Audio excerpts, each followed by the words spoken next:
Ok, bueno, pues muy buenos días de nueva cuenta. Me da mucho gusto saludarles. En esta ocasión, pues para retomar la exposición sobre el recurso de revisión del procedimiento especial sancionador en el punto donde lo dejamos ayer, justamente. Entonces, me voy a permitir compartirles eh, la pantalla.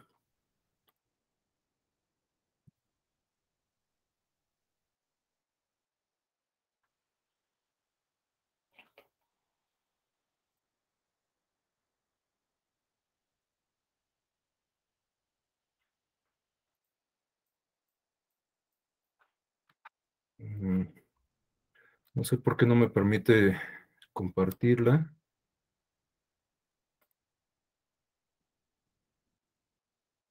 Ya está.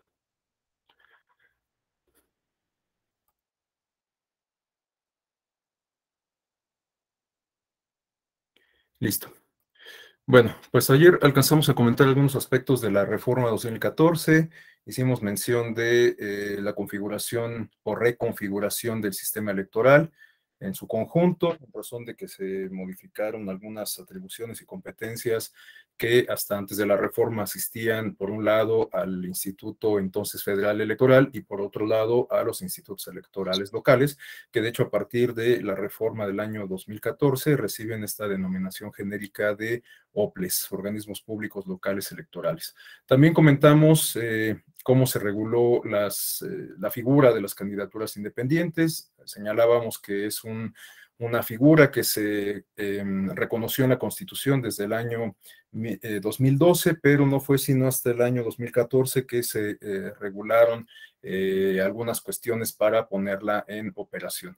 También comentábamos el tema de la elección consecutiva, que pues esta es una innovación de la reforma 2014, aunque señalábamos que en realidad la reelección se manifestaba de una forma distinta cuando se dejaban pasar algunos periodos entre un ejercicio y otro, y que además la elección consecutiva ha formado parte del sistema político y electoral de nuestro país, prácticamente desde el México independiente hasta, digamos que la etapa postrevolucionaria para el caso de los legisladores y para la etapa del porfiriato, o bueno, para el fin del porfiriato, para el caso del presidente de la República, ¿no?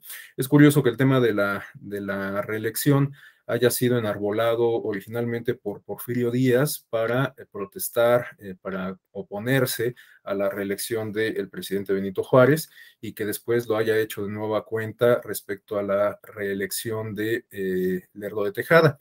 En ese segundo intento, mediante el plan de la Noria, logró imponerse y con ello evitó la reelección de Lerdo de Tejada y curiosamente, reitero, a pesar de que enarboló este eh, argumento de la no reelección, don Porfirio se mantuvo varias décadas en el poder hasta que un nuevo caudillo, Madero, con el mismo lema de no reelección, logró, bueno, evidentemente con un conjunto de revolucionarios, deponerlo, ¿no? Bueno, hablábamos de la reelección entonces. Otra novedad de la reforma del 2014 se refiere a el sistema uniformado de fiscalización. Si bien desde la elección federal del año 2006, esta que comentábamos que de alguna manera motivó el modelo de comunicación política que tenemos en la actualidad, entendido como las reglas que aplican justamente para la propaganda, el principio de imparcialidad, etcétera. Bueno, este contexto del 2006 ya nos dejaba ver cómo es que el dinero estaba jugando un papel importante en las elecciones, ¿no? A fin de evitar justamente que el dinero se convirtiera en un factor que terminara siendo el fiel de la balanza para definir las elecciones, bueno, se robusteció el aparato de fiscalización, se concentró esta función de la fiscalización en el ahora Instituto Nacional Electoral. Hasta antes de la reforma, pues la labor de fiscalización era compartida entre el IFE y los organismos públicos electorales locales. Ahora, a partir de la reforma 2014, como pasó a partir de la reforma 2007, cuando el IFE concentró la administración de los tiempos del Estado en radio y televisión, a partir de 2014, ahora el INE concentra las funciones de fiscalización de todos los partidos políticos, tanto los que tienen registro nacional como los locales. El sistema de fiscalización es sumamente complejo. Tiene, por supuesto, muchos elementos de carácter técnico, que incluso me considero un tanto incompetente como para explicar a detalle, pero lo cierto es que este aparato de fiscalización se ha robustecido a partir del año 2014, entre otras de las cuestiones que lo distinguen. Tenemos que ahora los candidatos, las candidatas están obligadas a presentar de manera parcial sus informes de gastos de campaña y de precampaña. Esto con el objeto de que la autoridad fiscalizadora vaya advirtiendo sobre la marcha del propio proceso electoral los gastos que sean realizados por los actores políticos, con el propósito último de que si se advierte alguna irregularidad se pueda actuar de manera oportuna y establecer la sanción correspondiente. Entre una de las novedades, de las muchas novedades que incorporó la reforma 2014, tenemos que se sumaron algunas causales de nulidad a nuestro sistema de nulidades. Dos que resultan relevantes se refieren a que quien compra o adquiera tiempos en radio y televisión puede eventualmente motivar la nulidad de una elección. Y la otra se refiere a que quien rebase el tope de gastos de campaña hasta en un 5% respecto al límite, al tope en sí mismo que establezca la autoridad electoral, igualmente puede motivar la nulidad de la elección. Entonces, les digo que yo no comparto mucho la idea de entender las nulidades como sanciones en términos de consecuencia jurídica a una conducta ilícita, porque los efectos de esta sanción no solamente se ciernen sobre quien eventualmente haya cometido, a quien se le atribuya esta conducta antijurídica, sino sobre todos los actores que participan en el proceso electoral, ¿no? Pero bueno, el caso es que en esta idea de entender las nulidades como una sanción, bueno, se incorpora un componente más fuerte en términos de inhibición, ¿no? De desalentar las conductas antijurídicas.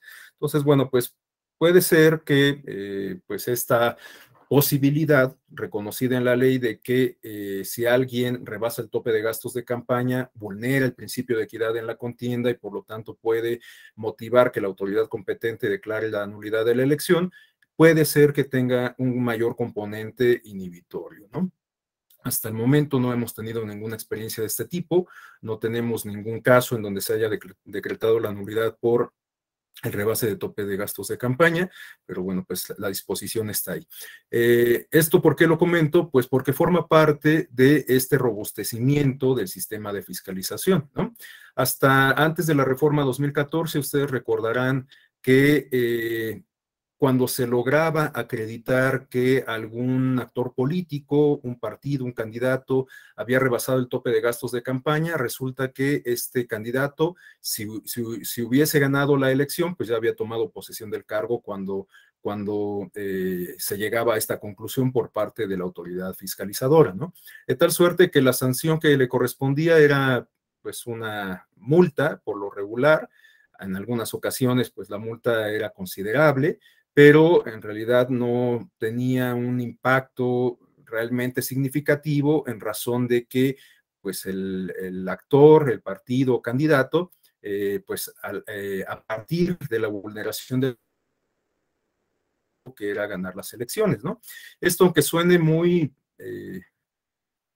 maquiavélico en un sentido literal y no tan teórico de la expresión, nos habla de que en muchas ocasiones los partidos políticos hacen un cálculo respecto a las consecuencias que tendría el violentar la ley en comparación con los beneficios que tendrían al hacerlo. Me refiero a que en muchos casos, casi estoy seguro que los partidos políticos y los candidatos saben que se van a ser acreedores a una sanción por quebrantar alguna norma que regula nuestro sistema electoral, pero esto lo hacen con el propósito de obtener un mayor número de votos. Si se logra ese objetivo, pues a lo mejor en este cálculo frío que hacen los partidos y sus estrategas, puede ser que valga la pena, ¿no? Esto de lo que nos habla, por supuesto, es de una precaria cultura política y de bajo apego a la legalidad. Es algo en lo que tenemos que trabajar definitivamente, pero que hoy por hoy pareciera ser una realidad rampante.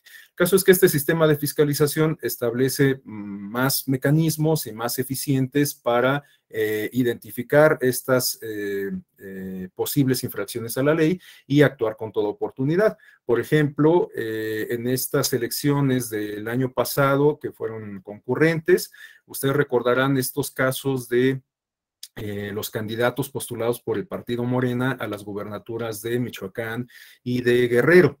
En esos casos, el Instituto Nacional Electoral decidió aplicarles una de las sanciones más severas que se prevén en la legislación y que consiste en cancelarles o en negarles el registro como candidatos. Esta sanción fue avalada finalmente por la Sala Superior y, en consecuencia, el partido Morena tuvo que postular a personas distintas respecto a los candidatos que originalmente tenía previstos, ¿no? Y esta sanción se debe justamente a que estos precandidatos no presentaron sus informes de gastos de pre-campaña, ¿no? Entonces, bueno, pues esto nos habla, este caso concreto, nos habla justamente de cómo estas modificaciones al sistema de fiscalización que se realizaron en el año 2014, ahora pues pueden tener algunas consecuencias prácticas que de alguna manera buscan inhibir justamente estas conductas infractoras. Cada quien tendrá su propia opinión al respecto, las sentencias están ahí y, bueno, están sujetas al escrutinio público. El tema que nos importa en particular de esta reforma del año 2014 se refiere a las modificaciones que sufrió el procedimiento especial sancionador. Veíamos que este procedimiento surge en sede jurisdiccional, en el seno de la Sala Superior, con motivo de esta queja, esta denuncia, este recurso que promovió la Alianza por el Cambio, que postulaba Andrés Manuel López Obrador, perdón, por el bien de todos, que postulaba Andrés Manuel López Obrador, y que en particular tenía como objeto de denuncia a los mensajes que lo calificaban como un peligro para México. Como consecuencia, lo explicábamos ayer, la Sala Superior ordenó al Instituto Nacional Electoral que diseñara y aplicara un procedimiento sancionador que se diferenciara del ordinario por su expeditez, que igualmente desde ayer señalábamos que es la característica principal del procedimiento especial sancionador, que lo distingue del ordinario justamente, y derivado de esta decisión de la Sala Superior, el legislador consideró conveniente incorporarlo a la normativa electoral, ¿no? Entonces se incorporó la figura del PES, ya con todas las reglas que lo hacían funcional, operativo, todos los instrumentos procesales, para que se pudiera ejecutar de manera adecuada. Todo esto quedó contenido en el entonces Código Federal de Instituciones y Procedimientos Electorales. Pero a partir de la reforma del año 2014, el procedimiento especial sancionador sufrió algunas modificaciones sustanciales. De hecho, bueno, pues vamos a verlas a continuación. En el último rubro de esta lámina tenemos el tema de las nuevas causales de nulidad, a las cuales ya me he referido, el comprar o adquirir de manera indebida espacios en radio y televisión, el rebasar el tope de gastos de campaña hasta por un 5%. Algo que vale la pena agregar respecto a esta causal de nulidad es que el candidato que hubiese rebasado el tope de gastos de campaña y que en consecuencia haya motivado que la autoridad jurisdiccional decretase la nulidad de la elección, estaría impedido para participar en la elección extraordinaria. Entonces, esto también incorpora un elemento más poderoso de inhibición de conductas infractoras por lo que se refiere al ejercicio de los recursos públicos en el contexto de las campañas electorales. Es decir, si yo como candidato trastoco esa normativa que se refiere a no rebasar el tope de gastos de campaña en un margen superior al 5%, bueno, pues puede ser que esa conducta antijurídica en la que yo caí motive que el Tribunal Electoral decrete la nulidad de esa elección y eso me impediría, a mí como causante de esa situación extraordinaria, me impediría participar en la elección extraordinaria, ¿no? Entonces, reitero, puede ser que este diseño de la causal de nulidad nueva que se incorporó con esta reforma 2014 se distinga bueno, se distingue por este elemento de inhibición más poderoso, ¿no? Y bueno, algunas de los productos legislativos que derivaron de la reforma constitucional de aquel 10 de febrero de 2014 se refieren a la Ley General de Instituciones y Procedimientos Electorales, que reemplazó al antiguo COFIPE, al antiguo Código Federal de Instituciones y Procedimientos Electorales, de tal suerte que esta es la ley madre, digamos, de nuestro sistema electoral, ¿no? Es donde se regulan los principales aspectos que derivan de los principios y reglas emanados de la Constitución. Pero tenemos también algunas novedades que derivan de esta reforma 2014 en términos de productos legislativos. Por ejemplo, la Ley General de Partidos Políticos. Hasta antes de la reforma, todo lo que tenía que ver con partidos políticos se regulaba en un capítulo específico del antiguo COFIPE. A partir de la reforma 2014, tenemos un instrumento de derecho positivo que de manera individual regula todas las cuestiones que tienen que ver con los partidos políticos. Ahí se señalan cuáles son las prerrogativas que les asisten, cuáles son las obligaciones que tienen que cumplir, cuáles son los requisitos que tienen que cumplir las asociaciones políticas que busquen constituirse como partidos políticos, cuáles son las reglas que deben de cumplir los partidos políticos como sujetos obligados en términos de la legislación de transparencia, porque recordemos que la reforma electoral 2014 formó parte de un gran paquete de reformas constitucionales que se referían a distintas áreas de la vida pública, no solo la materia electoral, sino también la materia educativa, la materia laboral, la materia fiscal y la materia de transparencia, ¿no? A partir del año 2014 desapareció el IFAI y se creó el INAI, que es la Autoridad Nacional con competencia para las cuestiones de transparencia y protección de datos personales, y a partir de entonces, en ese contexto, a partir de ese contexto se comenzó a ver a los partidos políticos como sujetos obligados a las reglas de transparencia y protección de datos personales. Entonces, bueno, las reglas que tienen que cumplir los partidos en esta materia se especifican, por supuesto, en la materia correspondiente, es decir, en las leyes de transparencia y protección de datos personales, pero también en la propia ley de partidos políticos.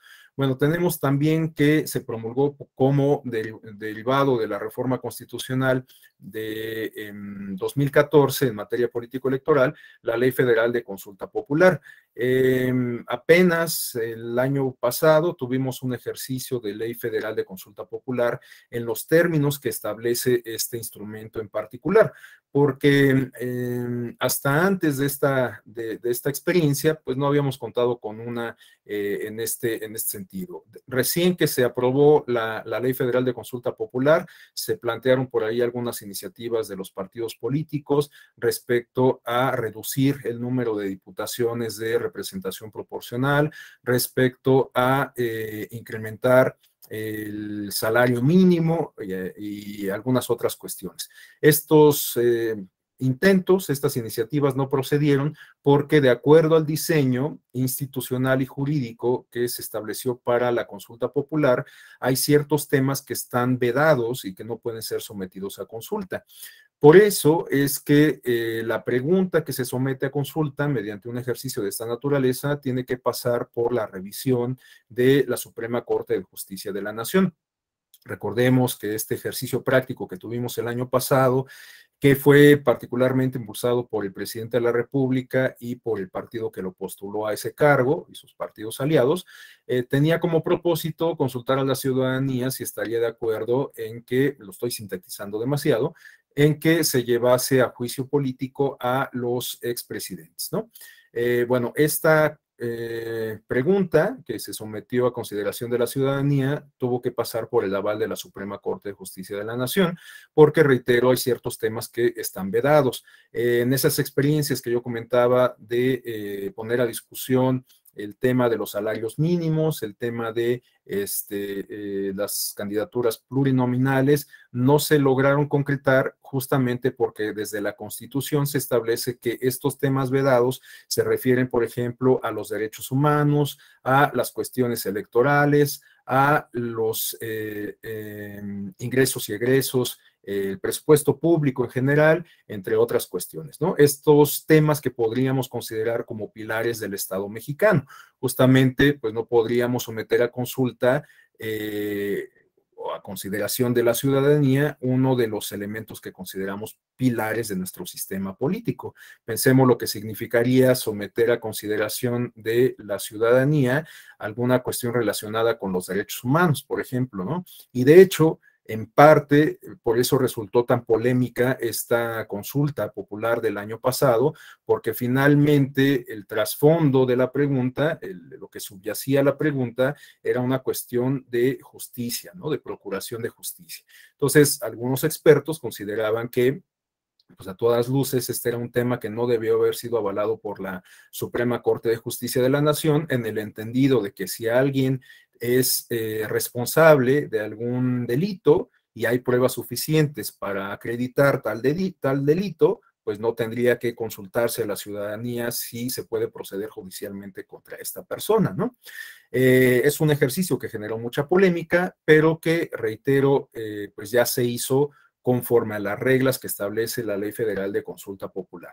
A lo mejor tendríamos que avanzar en algunos ajustes de tuercas de esta Ley Federal de Consulta Popular y pensar muy bien cuáles van a ser los temas que eventualmente podemos llevar a consulta de la ciudadanía, porque en lo particular, aun cuando yo soy un fiel convencido de la democracia participativa, me parece que hay ciertos temas que se tienen que manejar con algún cuidado y que no es tan conveniente que las y los ciudadanos participemos en absolutamente todas las decisiones políticas, ¿no? Aquellas que revisten algún carácter técnico importante, pues a lo mejor no resulta tan bueno que nosotros participemos en ellas, ¿no?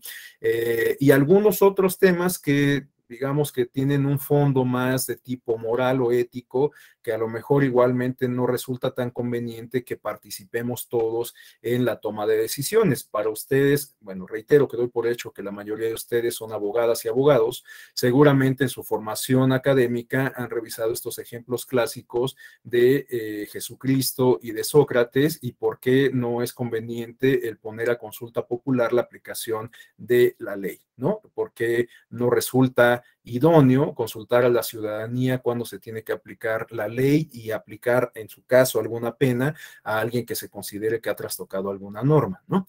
Bueno, esto ya es tema de otra discusión, no profundizamos en ello. Y por último, solamente hago alusión a la Ley General de Delitos Electorales, que también deriva de esta reforma del año 2014. Ya comentábamos desde ayer que hay algunas conductas antijurídicas que se constituyen como ilícitos, que por lo tanto se sancionan eventualmente por la vía del derecho administrativo sancionador. Por lo tanto, estas sanciones las impone bien sea el INE o los soples, en el caso de las entidades federativas, o bien la autoridad jurisdiccional, es decir, los tribunales electorales. Pero resulta que esa misma conducta infractora puede constituir también un delito y que por lo tanto se persigue, se investiga, se persigue y se sanciona por la causa penal, ¿no? Entonces corresponde al Ministerio Público realizar las investigaciones correspondientes, integrar el expediente correspondiente, ponerlo a consideración del juez de la causa y ya será esta autoridad la que en última instancia tome la decisión correspondiente, ¿no? Bueno, esto en realidad no es una novedad propiamente, o bueno, previo a la reforma 2014 ya teníamos también una fiscalía especializada en materia de delitos electorales, teníamos un catálogo muy sucinto de delitos electorales, pero no teníamos una ley general. Entonces, resulta muy conveniente que a partir de la reforma 2014 tengamos este instrumento en donde se establecen ya todos los supuestos de hecho, las conductas infractoras en las que pueden incurrir tanto los particulares como los servidores públicos, como los partidos y candidatos, y también se establece el catálogo de sanciones a las cuales se pueden o nos podemos hacer acreedores si es que trastocamos la normativa electoral, si es que cometemos en este caso, un delito en toda la extensión de la palabra, ¿no? Bueno, estos son, en términos generales, algunos de los cambios que imprimió la reforma del año 2014, pero como lo que nos concierne con particular importancia es el procedimiento especial sancionador y muy en particular la figura del recurso de revisión del PES, es conveniente que ahora revisemos cuáles fueron las modificaciones que se realizaron al procedimiento especial sancionador, en donde podemos identificar justamente la creación de este recurso de revisión del procedimiento especial sancionador. Bueno, en primer término tenemos que el COFIPE pues quedó atrás, fue sustituido por la Ley General de Instituciones y Procedimientos Electorales y en este nuevo instrumento, en el capítulo cuarto en específico, quedaron incorporadas todas las normas, todas las reglas para poner en funcionamiento el procedimiento especial sancionador, ¿no? De tal suerte que entre los artículos 470 y 477 de la LEGIPE se describen las reglas procesales para el funcionamiento de esta figura. Por otro lado, tenemos que se modificó la Ley Orgánica del Poder Judicial de la Federación a fin de reconocer la existencia de la Sala Regional Especializada como parte del Tribunal Electoral del Poder Judicial de la Federación. Esto lo podemos advertir originalmente en el artículo 185 de la Ley Orgánica del Poder Judicial de la Federación, actualmente en el artículo 165 de la misma Ley Orgánica. Recordemos que muy recientemente, el año pasado, si no me equivoco, se llevó a cabo una reforma de gran calado al Poder Judicial de la Federación y pues esto se ve reflejado en buena medida en la Ley Orgánica del Poder Judicial de la Federación, ¿no? Bueno, volviendo al punto de la reforma 2014, tenemos que en las modificaciones que se hicieron a la ley general a la ley orgánica del Poder Judicial de la Federación, se establecieron igualmente los asuntos que resultan de competencia del Tribunal Electoral. Bueno, estos ya estaban contenidos previamente, pero se incorporaron algunos elementos adicionales a la luz de las modificaciones que se realizaron a el procedimiento especial sancionador. Bueno, este aspecto de la creación de la sala regional especializada resulta crucial porque hay algunos expertos que consideran que el hecho de que fuera una autoridad administrativa y no una autoridad jurisdiccional la que impusiera, resolviera un procedimiento de tipo sancionador y que en tal sentido impusiera sanciones, bueno, pues hay quienes consideran que estas atribuciones no resulta conveniente que las tenga una autoridad administrativa, que en todo caso tendría que ser una autoridad jurisdiccional la que se encargase de estas funciones, de resolver procedimientos judiciales y de imponer las sanciones correspondientes. Bueno, a la luz de planteamientos de este tipo es que se creó, o quiero pensar que considerando este tipo de manifestaciones, de estudios, de planteamientos, es que el legislador consideró importante que fuera entonces una autoridad jurisdiccional la que resolviera los procedimientos especiales sancionadores y que en su caso impusiera las sanciones correspondientes, ¿no? En ese sentido es que se creó justamente la sala regional especializada. La sala especializada recibió esta denominación de sala regional porque digamos que su estructura, su integración, algunos aspectos de su competencia guardan similitud respecto a las demás salas regionales del Tribunal Electoral del Poder Judicial de la Federación. Pero lo cierto es que la sala especializada más bien tiene competencia nacional, a diferencia de las demás salas regionales que solamente tienen competencia en un ámbito determinado geográfica y políticamente. Este ámbito se refiere a las 5 circunscripciones plurinominales en que se divide el territorio nacional para las actividades comiciales, ¿no? De tal suerte que las salas regionales del Tribunal Electoral tienen su sede en la cabecera de cada una de estas circunscripciones. Esto es lo que explica que tengamos una sala regional en Jalapa, otra en la Ciudad de México, otra en Monterrey, otra en Guadalajara, y me falta una, ¿no? Guadalajara, Monterrey, Jalapa, Ciudad de México y Toluca. son las 5 salas regionales con que cuenta el Tribunal Electoral. La reforma se había planteado que se iban a sumar 2 salas regionales adicionales y además la sala regional especializada. Sin embargo, digamos que no quedó del todo claro cuáles iban a ser las sedes y las funciones y la justificación en sí misma de estas salas regionales, ¿no? Y finalmente, pues esto quedó, pues por lo menos en pass-by, aunque ya llevamos bastantes años y yo dudo que en algún momento se concrete, salvo que pues se hagan manifiestas justamente estas razones respecto a la pertinencia de contar con más salas regionales.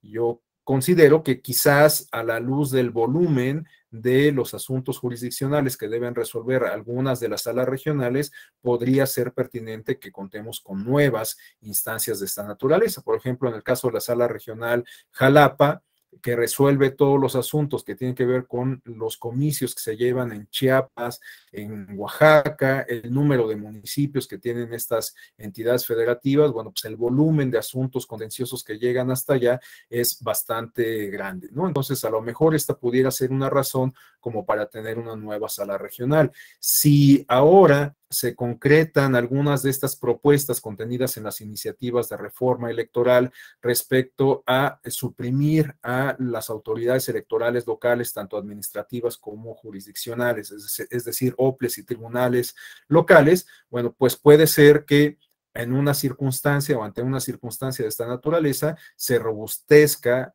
la estructura del Tribunal Electoral del Poder Judicial de la Federación, del propio INE, que de alguna manera estos OPLES y tribunales electorales se incorporen, lo estoy sintetizando demasiado, pero bueno, que formen, que se recupere, digamos, parte de la experiencia, de la infraestructura, del personal de estas autoridades para que se robustezca el Tribunal Electoral y el INE. Es un planteamiento propio, pero me parece bastante lógico. Y bueno, en ese sentido, a lo mejor no solamente sería conveniente que tuviéramos 2 salas regionales más, sino bastantes más, ¿no? 5, 6, 10, en realidad no lo sé, es algo que tendría que calibrar el legislador y a lo mejor entonces se materializa esta previsión que se consideró desde la reforma 2014. El caso es que la única sala regional de esas 3 que se previeron con la reforma, que finalmente se concretó, fue la sala regional especializada, y esto responde a las modificaciones que se hicieron al procedimiento especial sancionador. Bueno, en ese sentido, se reconoció al Tribunal Electoral del Poder Judicial de la Federación como la autoridad a la cual le corresponde resolver los procedimientos sancionadores mencionados en la base tercera del artículo 41 de la Constitución, es decir, los procedimientos especiales sancionadores, y cómo se integraría la sala. Esto quedó plasmado en la Ley Orgánica del Poder Judicial de la Federación y dónde tendría su sede, considerando que aun cuando recibió esta denominación de sala regional tiene competencia nacional, pues quizás lo más conveniente, como finalmente ocurrió, es que tuviera su sede en la capital de la República, donde también están sedimentados los poderes públicos federales, ¿no? Bueno, tenemos también que se modificó la Ley General del Sistema de Medios de Impugnación en materia electoral en el sentido de incorporar un libro sexto denominado del recurso de revisión del procedimiento especial sancionador, del cual deriva un título único intitulado de las reglas particulares, y este a su vez contiene un capítulo único de rubro de la procedencia y competencia. Algo que comentábamos desde ayer al inicio de la exposición, una estructura legislativa bastante impresionante, digamos, ¿no? Por lo menos a golpe de vista. O sea, pareciera como que está dotada esta parte, esta porción normativa de la ley de un contenido mucho más robusto. Lo cierto es que solamente tenemos 2 artículos en este apartado de la Ley General de Instituciones, perdón, en la Ley General del Sistema de Medios de Impugnación en materia electoral, ¿no? Por eso les decía que pues el dedicar 2 horas de 120 minutos cada, 2 sesiones de 120 minutos cada una, a 2 artículos, pues a lo mejor se nos hubiera complicado, ¿no? A los 20 o 30 minutos quizás hubiéramos concluido la explicación y ya no hubiéramos tenido más materia, y por eso me parecía importante, pues más bien retomar todos estos aspectos que cobijan, que constituyen el entorno del procedimiento, del recurso de revisión del procedimiento especial sancionador, ¿no? Bueno, en un momento más ya vamos a revisar propiamente este contenido de la Ley General del Sistema de Medios de Impugnación, ¿no? Estos dos artículos a los cuales he hecho referencia. Bueno, por último, tenemos que entre las modificaciones al PES se reconoció la competencia de la Sala Superior para resolver estos asuntos que se canalizaran por la vía del recurso de revisión del procedimiento especial sancionador, ¿no?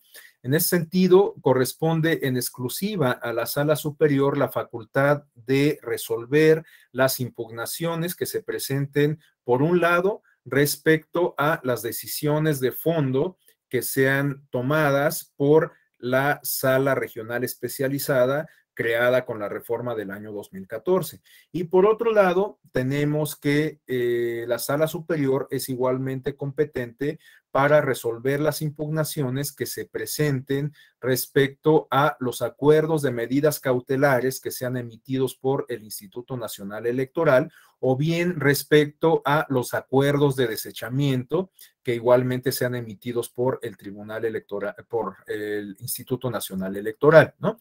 Porque puede ser el caso que, bueno, pues se promueva un asunto, que se presente una denuncia y que desde que llega a esta autoridad receptora, que es el Instituto Nacional Electoral, esta instancia advierta que en realidad pues no hay elementos para considerar que se le puede dar trámite, que se puede admitir la denuncia.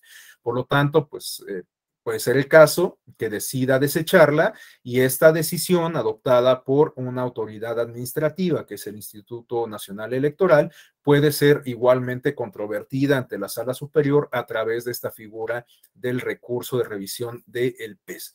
Bueno, estas son las principales modificaciones que se realizaron al procedimiento especial sancionador respecto al esquema que teníamos hasta antes del 2014, que surgió de la reforma 2007 y que se mantuvo a lo largo de 7 años, hasta 2014 precisamente, ¿no? Bueno, en estas 3 láminas que vienen a continuación tenemos un esquema que nos habla de los pasos que se siguen para el trámite del procedimiento especial sancionador y el desahogo de ¿no?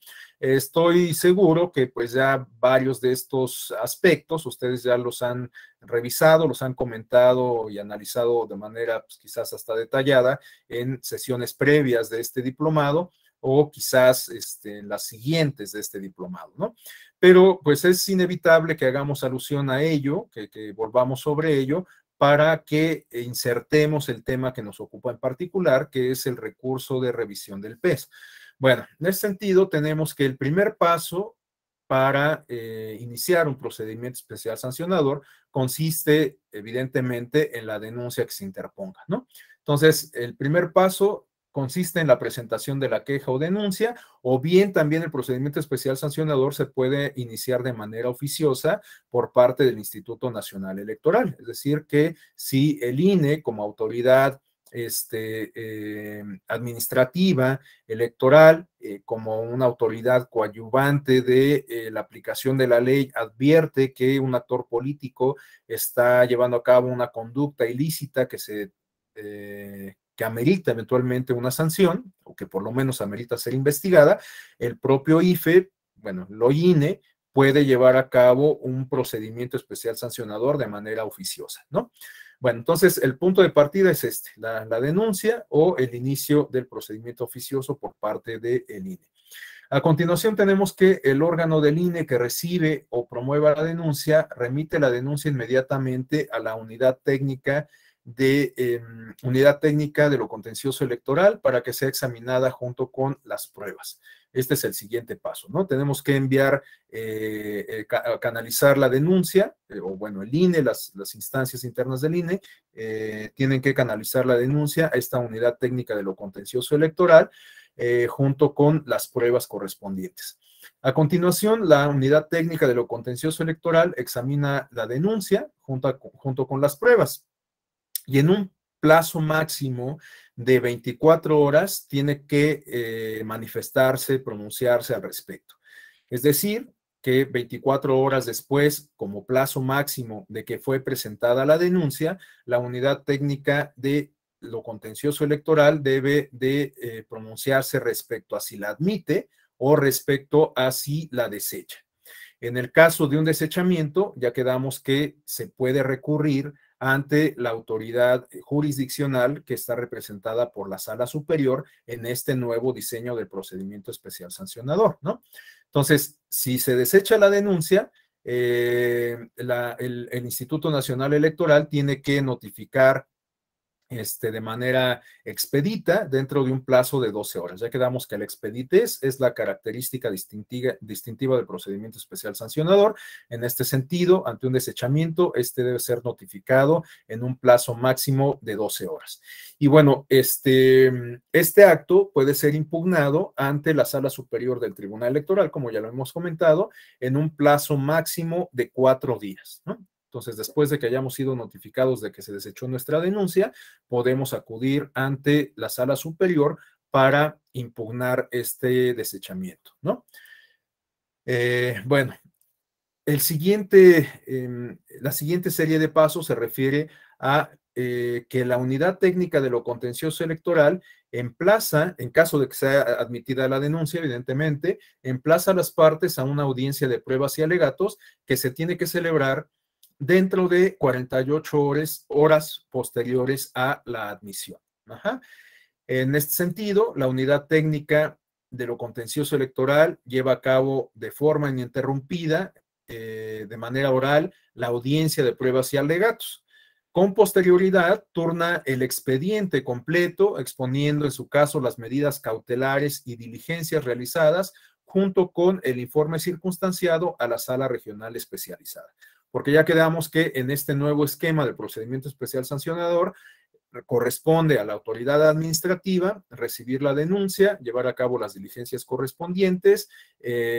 Parte de estas diligencias están representadas en estas audiencias de alegatos, integrar el propio expediente y turnarlo a la autoridad competente de su resolución, que es la Sala Regional Especializada del Tribunal Electoral del Poder Judicial de la Federación. En este sentido, una vez que es canalizado el expediente con todos los documentos atinentes a la sala regional especializada, el presidente de la sala regional turna el expediente al magistrado ponente. El magistrado ponente radica la denuncia y verifica el cumplimiento de los requisitos de la ley, ¿no? Pero hay otros pasos que se tienen que seguir de manera concomitante a todo este procedimiento que acabamos de señalar. Por ejemplo, al mismo tiempo que emplaza a las partes para posteriormente llevar a cabo las audiencias de alegatos, bueno, de pruebas y alegatos, tiene que informar al denunciado de la falta imputada y le envía copia de la denuncia y sus anexos. Esto sobre todo cuando se solicita la aplicación de medidas cautelares, ¿no? En este sentido, cuando se considera que es necesaria la adopción de medidas cautelares, la unidad técnica de lo contencioso electoral somete a la Comisión de Quejas y Denuncias del Instituto Nacional Electoral esta posibilidad, ¿no? No es la unidad técnica la encargada de imponer las sanciones, sino solamente de analizar el caso y en su caso sugerir la aplicación de, bueno, dije sanciones, pero me refiero a las medidas cautelares, sugiere a la Comisión de Quejas y Denuncias la aplicación de estas medidas cautelares, ¿no? Y esto lo tiene que hacer igualmente en un plazo de 48 horas. Finalmente, se tiene que resolver sobre la adopción de las medidas cautelares dentro de un plazo de 24 horas con posterioridad a que, bueno, justamente se sometió a consideración de la Comisión de Quejas y Denuncias. Esta cuenta con 24 horas para resolver si las aplica o no. Finalmente, la decisión de aplicar las medidas cautelares puede ser controvertida ante la sala superior, naturalmente por el actor político que se sienta afectado por esta determinación de aplicar las medidas cautelares. Es decir, si resulta que yo como partido político me veo afectado con la aplicación de esas medidas cautelares porque se me denunció por un spot que yo pauté y entonces ese spot se va a bajar del aire como parte de la aplicación o como manifestación de la aplicación de esa medida cautelar, pues lo más natural es que yo no esté de acuerdo con esa decisión. Entonces yo acudo ante la sala superior para inconformarme con esa decisión adoptada por el Instituto Nacional Electoral a través de la Comisión de Quejas y Denuncias para que la sala superior decida en última instancia qué es lo procedente, ¿no? Si confirma esa decisión adoptada por el Instituto Nacional Electoral, o bien si me cede la razón a mí como partido político actor, como inconforme, y entonces ordena al Instituto Electoral, Instituto Nacional Electoral, que vuelva a pautar ese mensaje, es decir, revoca su decisión y por consecuencia, pues tendría que volver a pautar mi mensaje, ¿no?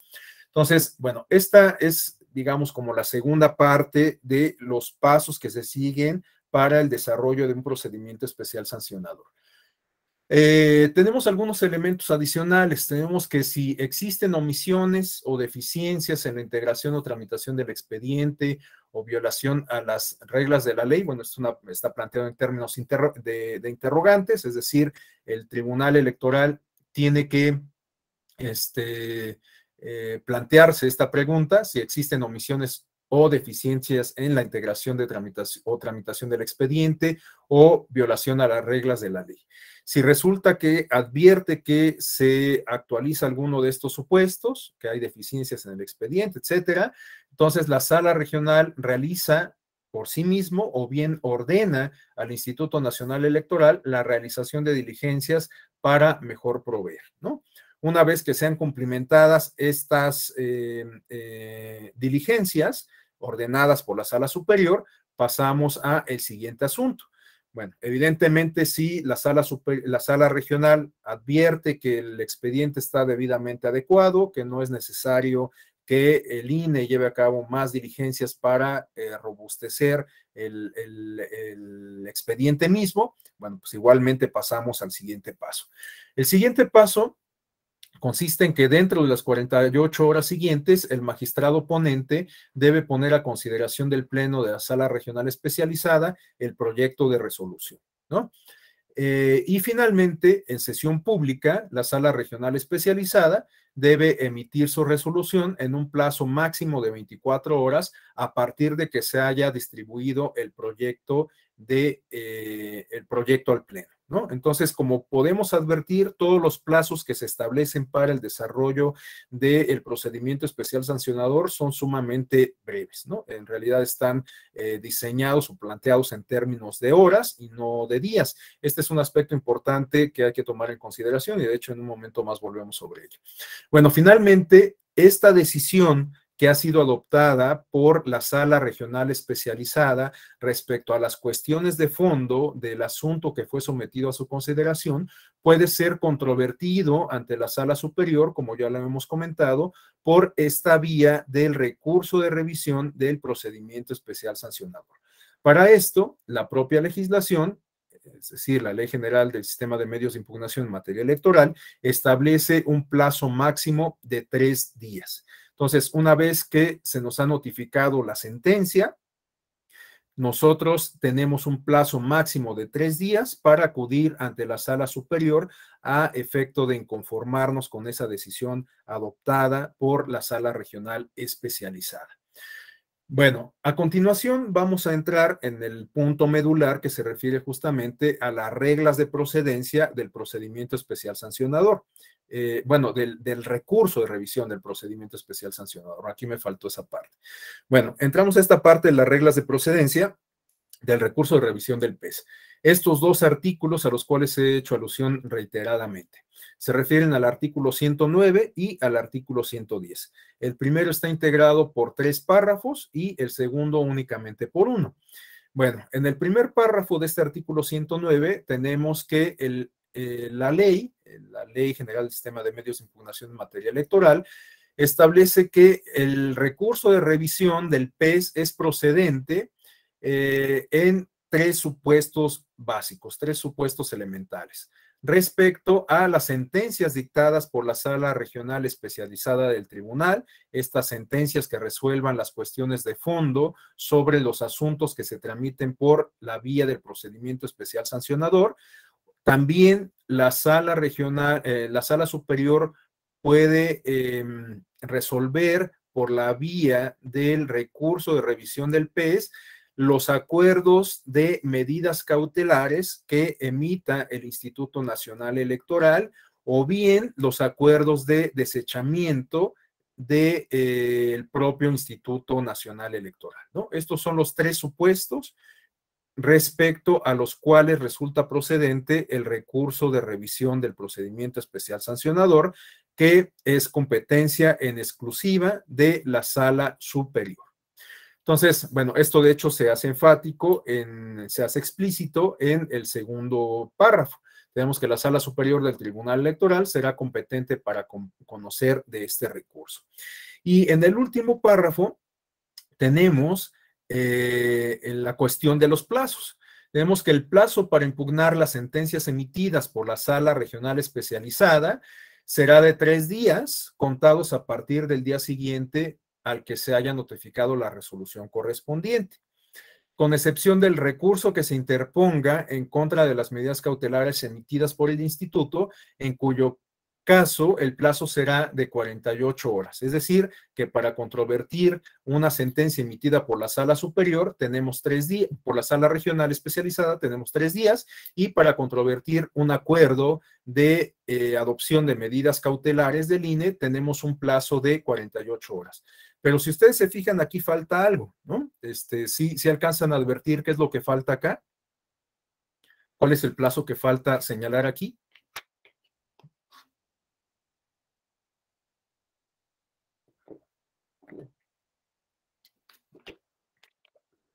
¿No? El plazo que falta señalar, adelante, Elizabeth. El del último inciso, ¿no? El desechamiento, ¿no? Exactamente.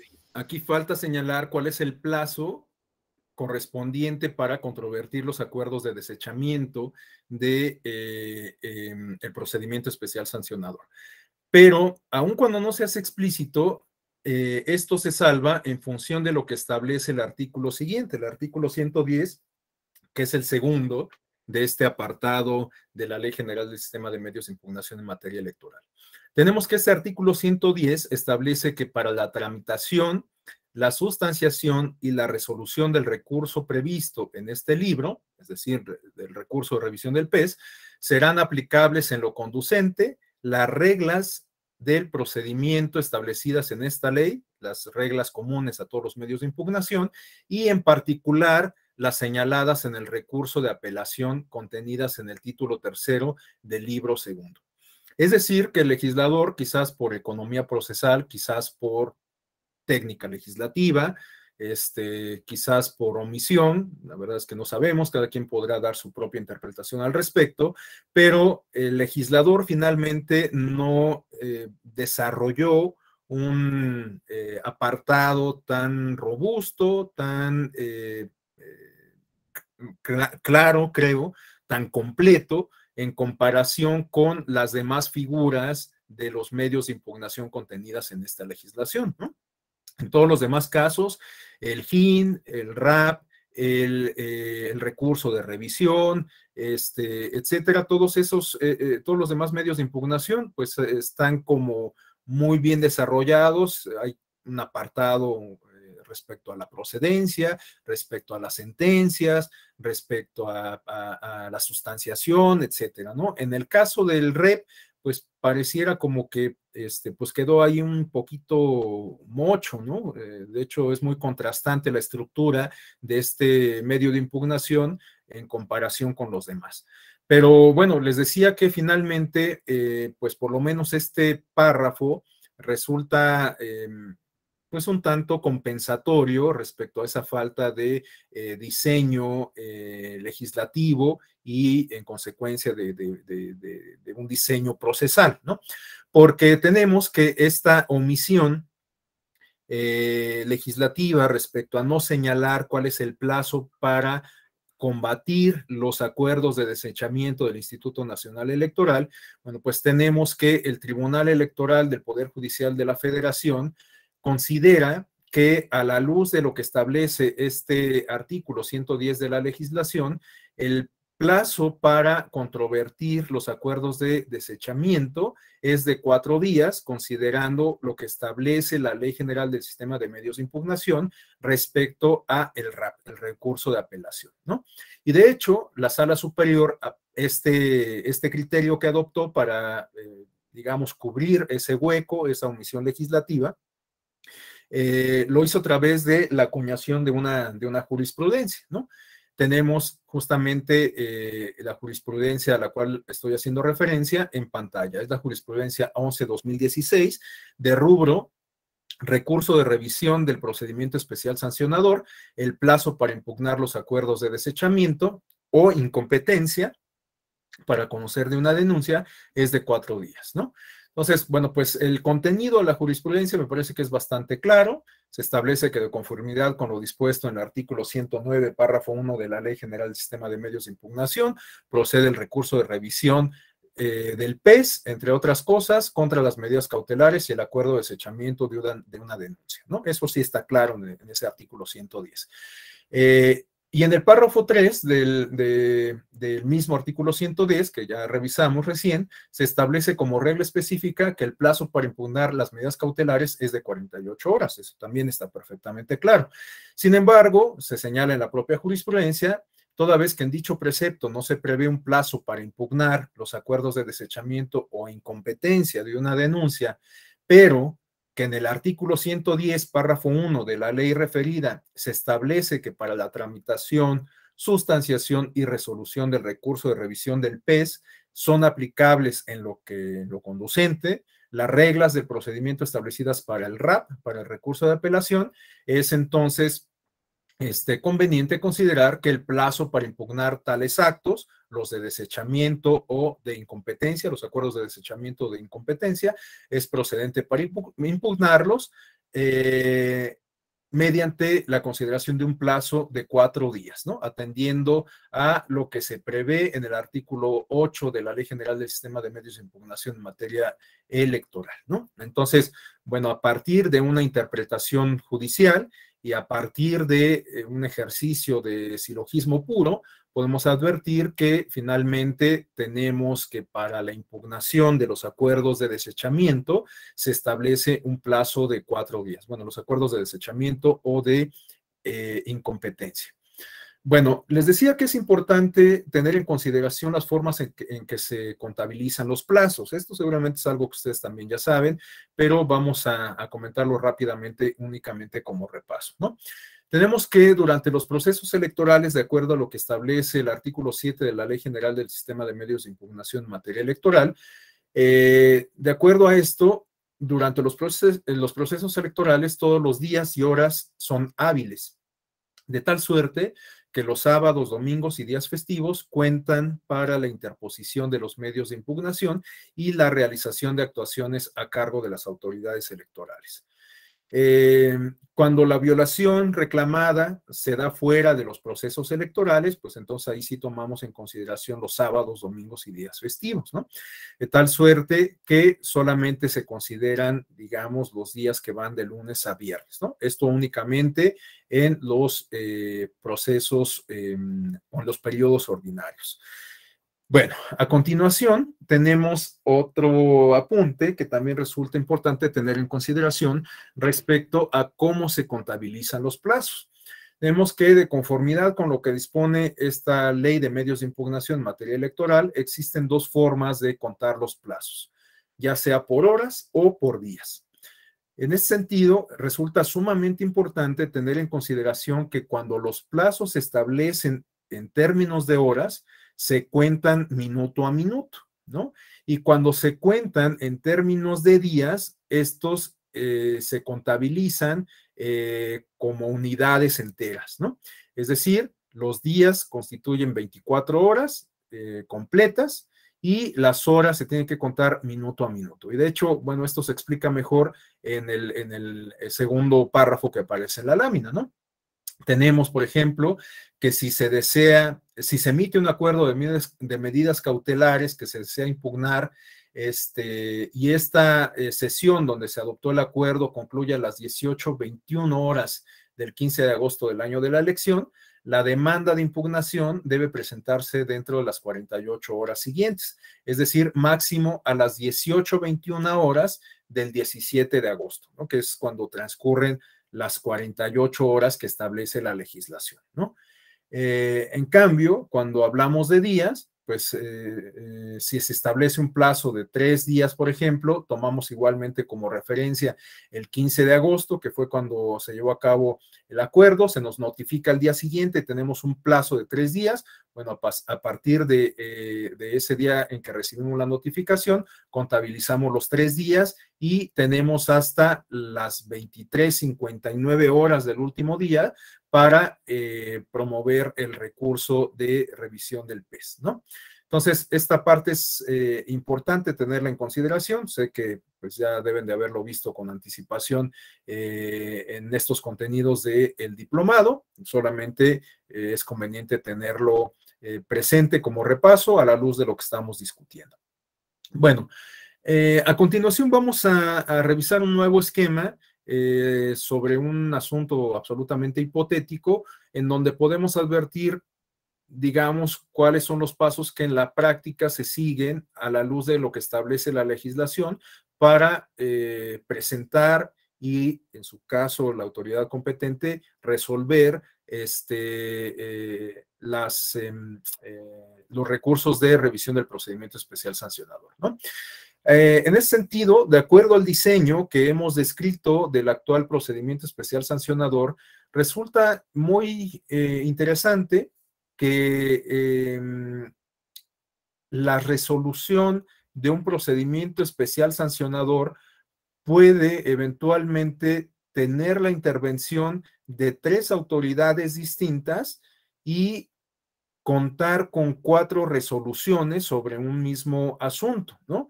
Porque esto lo vamos a ver con mayor claridad en el esquema que vamos a revisar a continuación. Pero si ya quedamos que la Sala Superior es competente para atender los recursos de revisión del PES respecto a las medidas cautelares que adopte el INE y respecto a las decisiones de fondo que resuelva la sala regional especializada, tenemos que sobre un mismo asunto, la sala superior puede tener una doble intervención, ¿no? Pronunciándose sobre el acuerdo de medidas cautelares y sobre la resolución de fondo. Pero el propio acuerdo de medidas cautelares constituye en sí mismo una resolución adoptada por una autoridad administrativa. Entonces, tenemos ahí una primera resolución y tenemos la resolución de fondo emitida por la Sala Regional Especializada. Entonces, tenemos 4 resoluciones, si lo podemos ver en estos, o si lo queremos ver en estos términos, tenemos 4 resoluciones. La del INE sobre medidas cautelares, la de la Sala Especializada sobre las cuestiones de fondo, la de la Sala Superior sobre el acuerdo de medidas cautelares y la de la Sala Superior sobre la decisión adoptada por la Sala Especializada, ¿no? Entonces tenemos 4 resoluciones, 3 autoridades que pueden intervenir en un mismo procedimiento especial sancionador.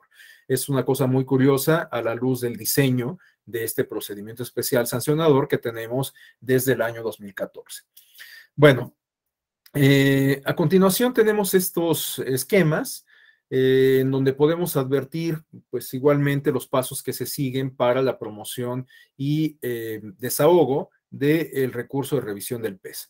Tenemos un caso absolutamente hipotético en donde el partido A denuncia al partido B por la difusión de un spot con contenido calumnioso en contra de uno de sus candidatos y por lo tanto solicita al Instituto Nacional Electoral la adopción de medidas cautelares. Ya quedamos que pues esta denuncia se presenta ante el INE, ya sea en oficinas centrales o en sus órganos desconcentrados, e inmediatamente se tiene que canalizar a la unidad técnica de lo contencioso electoral. Esta unidad técnica de lo contencioso electoral, a la luz de un estudio preliminar de el expediente que se está integrando, de la denuncia, de las pruebas, puede someter a consideración de la Comisión de Quejas y Denuncias la adopción de medidas cautelares, ¿no? Es esta instancia justamente la responsable de emitirlas, de ser el caso. Bueno, entonces tenemos que la unidad técnica de lo contencioso electoral admite la denuncia en un plazo no mayor a 24 horas posteriores a su recepción y emplaza al denunciante y al denunciado para que comparezcan a una audiencia de pruebas y alegatos. Esto que ya habíamos comentado, esto está perfectamente reglamentado en la Ley General de Instituciones y Procedimientos Electorales en el capítulo que se refiere al procedimiento especial sancionador. Bueno, tenemos que la unidad técnica de lo contencioso electoral estima que el spot denunciado cuenta con elementos que efectivamente podrían constituir calumnia electoral. En función de ello, como también ya lo referimos, propone a la Comisión de Quejas y Denuncias del INE la adopción de medidas cautelares dentro de un plazo máximo de 48 horas. El partido B es notificado de la decisión tomada por el INE respecto a sacar del aire el spot denunciado como la manifestación de la medida cautelar adoptada.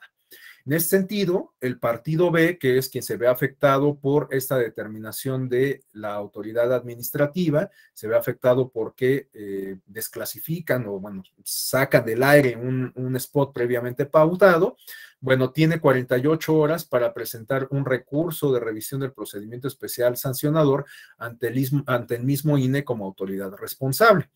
En este caso hipotético, la sala superior decide confirmar el acuerdo de medidas cautelares, ¿no? Bueno, ya quedamos que el partido tiene que presentar o promover su recurso de revisión del PES ante el propio INE, ya que esta es la autoridad responsable.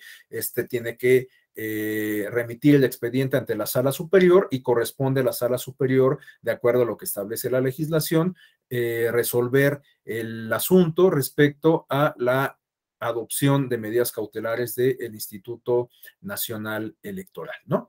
Bueno, pero ya quedamos que el PES tiene algunos pasos que se van dando de manera concomitante, ¿no? Estos que acabamos de revisar se refieren a los que se siguen para, en caso de que se adopte un acuerdo de medidas cautelares. Ahora vamos a ver los pasos que se siguen sobre las cuestiones de fondo, ¿no? Es decir, la sala especializada tiene que hacer un análisis minucioso, bastante conciso, respecto a si en efecto el spot denunciado constituye una violación a la normativa electoral por actualizar la calumnia, ¿no? Bueno, entonces tenemos que al mismo tiempo en que se llevan a cabo estos pasos que revisábamos en la lámina previa, la unidad técnica de lo contencioso electoral debe llevar a cabo todas las diligencias descritas en el capítulo cuarto de la LEGIPE sobre el PES. Ya quedamos que en este capítulo cuarto es donde se establecen todos los pasos, todo el diseño procedimental para el desahogo del procedimiento especial sancionador. Bueno, una vez celebrada la audiencia de pruebas y alegatos, la unidad técnica de lo contencioso electoral debe tornar de forma inmediata el expediente completo a la sala regional especializada, así como un informe circunstanciado exponiendo en su caso las medidas cautelares y demás diligencias que se hayan llevado a cabo. A continuación, ya teniendo el expediente, la sala regional especializada tiene que entrar al análisis de fondo y a la luz del acervo probatorio, de la normatividad aplicable y de los precedentes judiciales, tiene que determinar lo conducente. En este caso, en el asunto hipotético que estamos planteando, la sala especializada determina que sí se actualiza la calumnia y por lo tanto impone al partido B una sanción consistente en una amonestación pública. Bueno, las sanciones, como ya quedamos, están igualmente contenidas en la legislación electoral, en específico en la Ley General de Instituciones y Procedimientos Electorales. Ahí se plantean varias conductas infractoras en las cuales pueden incurrir distintos actores políticos, ciudadanos o incluso algunos actores que tradicionalmente pudiéramos considerar ajenos a la competencia electoral, como pueden ser, por ejemplo, los ministros de culto, como pueden ser las personas que se postulan a una candidatura independiente, como pueden ser los particulares dueños de las concesiones de o bueno, que ostentan las concesiones de radio y televisión, los ciudadanos, los observadores electorales, no sé si ya lo había mencionado, entre otros, ¿no? Y evidentemente los partidos políticos y los candidatos. Entonces, en la legislación, en la LEGIPE, se reconocen todos estos sujetos y algunas de las conductas infractoras en las que pueden incurrir cada uno de ellos. Y en consecuencia, se establece un catálogo de sanciones a las cuales se podrían hacer acreedores estos actores en atención a los supuestos de infracción que igualmente se plantean ahí, ¿no? Entonces, hay distintas sanciones, algunas son justamente de tipo, pues quizás más simbólico, como las amonestaciones públicas. En muchos casos, si la falta se considera leve, si es la primera vez que se comete, si no hay reincidencia, etcétera, bueno, pues lo más habitual es que la sala regional especializada imponga una sanción consistente en una amonestación pública, ¿no? Bueno, también hay sanciones económicas, hay sanciones mucho más severas, por ejemplo, en el caso de los observadores electorales y de los candidatos o las personas que buscan postularse para una candidatura independiente. Una de las sanciones más severas consiste en la inhabilitación para fungir ya sea como candidato independiente o como observador electoral en procesos electorales posteriores. Yo la verdad es que soy un tanto crítico de este diseño porque me parece que las personas que participan a través de las candidaturas independientes en los procesos electorales, pues no son actores políticos o no necesariamente son actores políticos de cepa, ¿no?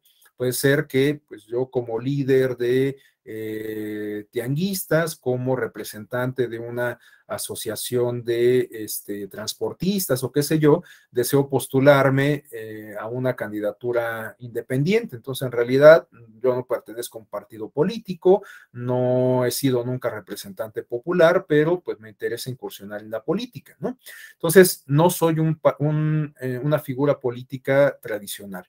Pero resulta que si cometo alguna infracción, a la luz del catálogo de sanciones que se contienen en la legislación, existe la posibilidad de que se me inhabilite hasta por dos periodos electorales subsecuentes, de tal suerte que yo no podría postularme dentro de 3 años ni dentro de 6 años por la vía de la candidatura independiente para hacer efectiva esa sanción que se me impuso.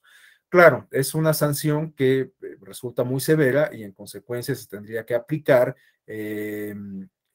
como respuesta a una conducta antijurídica, a una conducta ilícita, pues igualmente grave, sistemática, de gran calado, de muchos alcances, etcétera, ¿no? Pero el caso es que es una de las sanciones más severas que se prevén en la legislación y reitero, pues está pensada, este tipo de sanciones está pensada más para actores no tradicionalmente políticos, ¿no? Pero bueno, ese es tema de otra discusión. El caso es que, pues, una de las sanciones básicas consiste justamente en la amonestación pública. Bueno, pero resulta que el partido B, a pesar de que es una sanción leve, pues considera que pues es injusta, considera que pues una sanción de esa naturaleza no se corresponde con la conducta que se le atribuye, no reconoce que ésta sea infractora y en cambio asume la sanción como una circunstancia que le puede perjudicar en términos electorales, ¿no? Porque pues evidentemente al quedar evidenciado como un sujeto infractor, pues puede que esto impacte en la percepción de los electores y que modifique sus intenciones del voto en su favor, ¿no? Entonces, bueno, pues este partido considera que a todas luces es injusta esta determinación, esta sanción, y entonces interpone un recurso de revisión del procedimiento especial sancionador ante la sala superior. Ya quedamos que, de acuerdo a lo que establece la Ley General del Sistema de Medios de Impugnación, para controvertir las decisiones de fondo que son resueltas por la sala especializada, tenemos un plazo de 3 días. Este sí es un plazo que se hace explícito en el artículo 109 de la Ley de Medios de Impugnación. Entonces, bueno, tenemos estos 3 días para que el partido B impugne esta decisión adoptada por la sala regional especializada. Y después, pues digamos que se llevan a cabo los pasos de sustanciación y tramitación interna que se establecen en la propia Ley General del Sistema de Medios de Impugnación. Es decir, que una vez que se recibe el expediente en la sala superior, el presidente lo turna de inmediato a uno de los magistrados o magistradas que integran el pleno. En este sentido, la magistrada o el magistrado ponente debe revisar si los escritos del autor y el tercer interesado reúnen los requisitos de ley, así como la existencia de todos los documentos que la responsable debió remitir, y si resulta que se cumple con todos los requisitos, se dicta auto de admisión, se declara cerrada la instrucción, se ponen los autos en estado de resolución y se formula el proyecto de sentencia. En este caso hipotético, la sala superior determina confirmar la resolución emitida por la sala regional especializada en un plazo máximo de 12 días. En realidad, este plazo tampoco está establecido en la legislación, en la Ley General del Sistema de Medios de Impugnación en materia electoral, como ya lo veíamos, pero es el plazo que se establece para el REP. Para el RAP, el recurso de apelación, y como ya quedamos que el artículo 110 establece que en lo que resulte aplicable para el REP se retomarán las reglas de procedencia, sustanciación y tramitación del RAP, bueno, pues tomamos en consideración que la sala superior tiene un plazo máximo de 12 horas, que es de 12 días, perdón, que es el que se establece para el RAP, a efecto de que emita la resolución final, la resolución definitiva, ¿no? Entonces, bueno, pues este es el esquema que se sigue para el cauce, el trámite que se le da a el recurso de revisión del procedimiento especial sancionador. Y a continuación, quisiera compartir con ustedes una sentencia, pues que prácticamente es al azar. Lo que quiero es que revisemos la última sentencia en materia de REP que esté disponible en el sitio del Tribunal Electoral del Poder Judicial de la Federación. Ajá, acá está. Entonces, bueno, pues si ustedes ya conocen la página del tribunal, sabrán que pues esta es muy visual, no está sobrecargada de texto, está llena de muchos banners, etcétera, ¿no? Pero bueno, lo que nos interesa es entrar a esta parte de los asuntos y en particular a las sentencias. Bueno, esto nos conduce a esta sección. Vamos a entrar a esta pestaña en donde están los asuntos que son competencia de la sala superior. Vamos a elegir el año 2022 y después el REP. Y vamos a remitirnos a este que, como les digo, pues es el más reciente que está publicado, ¿no? El SUBREP 418-2022. Bueno, aquí tenemos la ventaja que nos ofrece el sistema de descargar el archivo en formato Word. Tenemos un resumen, en todos los casos se publica un resumen del asunto, y también podemos consultar el expediente la sentencia en sí misma en línea, ¿no? Que es lo que vamos a hacer justamente. Bueno, en este caso podemos ver que pues es una sentencia al parecer bastante breve. Tenemos los datos de identificación. Se trata de un recurso de revisión del PES. Aquí la clave alfanumérica. Tenemos el dato de identificación del actor, que es el Partido Revolucionario Institucional. La autoridad responsable es la Unidad Técnica de lo Contencioso Electoral del INE. Esto lo que nos sugiere pues es que se trata de un desechamiento, ¿no? El magistrado ponente es José Luis Vargas Valdés, y bueno, después vienen los secretarios que colaboraron en el diseño de esta sentencia. Y bueno, pues desde los primeros elementos podemos advertir que la decisión final consiste en confirmar el acuerdo dictado por la Unidad Técnica de lo Contencioso Electoral, que desechó la denuncia, en efecto, ¿no? Presentada por el Partido Revolucionario Institucional. Bueno, aquí viene la parte de antecedentes.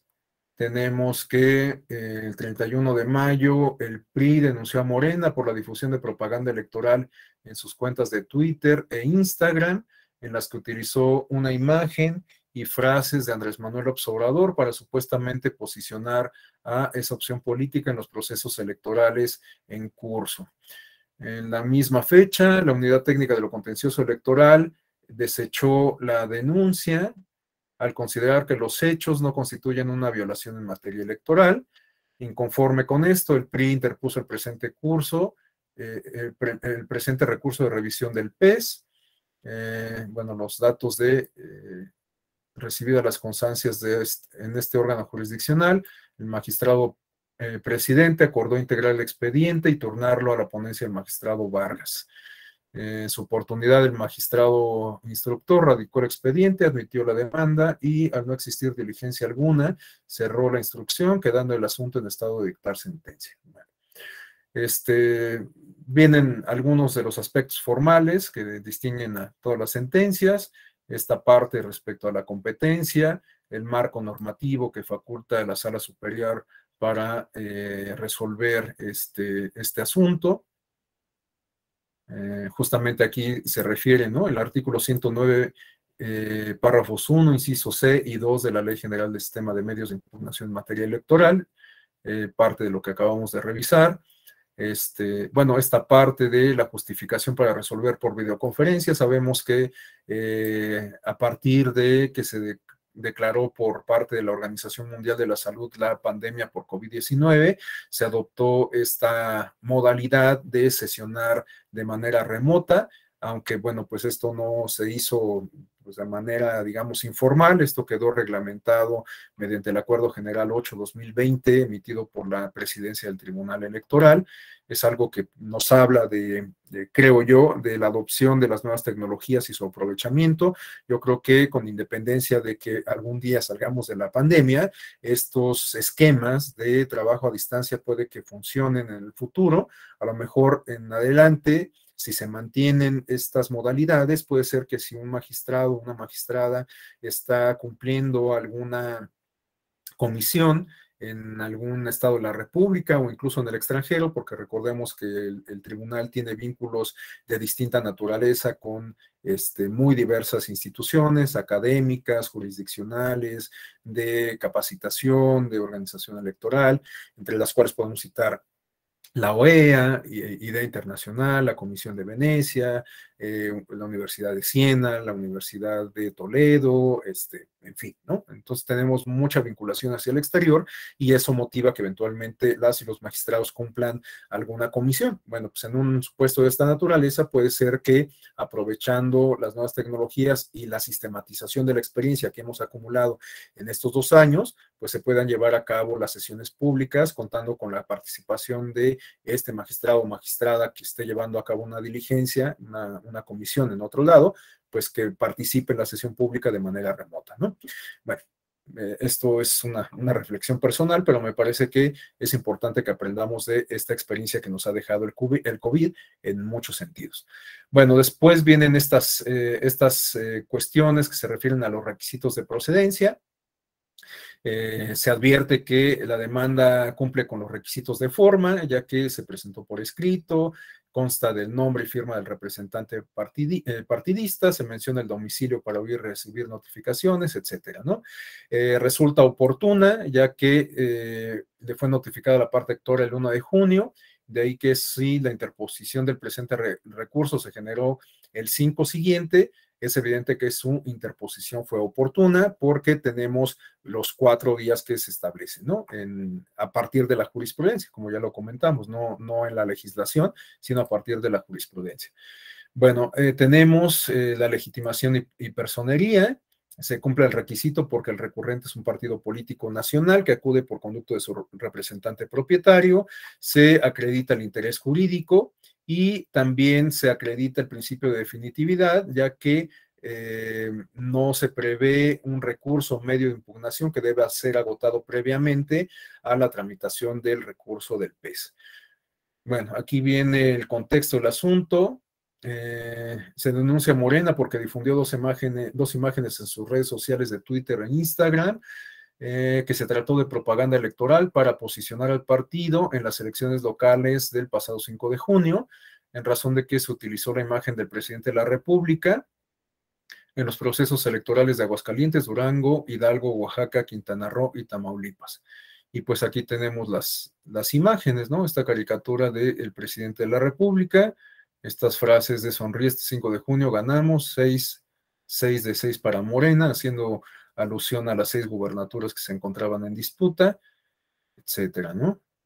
Bueno, como parte de la argumentación que esgrime Morena, dice que la referida imagen, perdón, que esgrime el PRI, dice que la referida imagen caricaturizada del presidente ha sido utilizada por Morena desde 2018, incluso en la revocación de mandato, por lo que su utilización genera inequidad, puesto que es la única fuerza que se beneficia de esta imagen del presidente.